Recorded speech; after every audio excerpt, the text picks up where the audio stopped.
This is the elevator at the Chris Building in downtown Sarasota, Florida. This is an 80s or 90s Miami elevator with Adam Survivor fixtures. Called like a cap on this one. Yes, sir. Oh, up works. GAO lantern.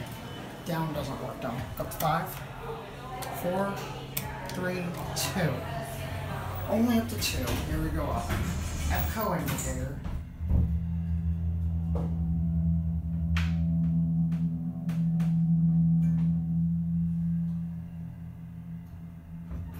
Here 2. Epic hydro motor. I think that may have been a very faint cowbell, but I'm not 100% sure. What that number 1? Miami elevator. Here you found.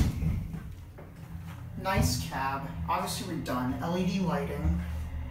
Chrome paneling, but not the COP. Packet 1. Got a bit of a combination. EPCO indicator, Adams fixtures, and GAO lantern. Packet 1. There was a store that they were going to charge to get on the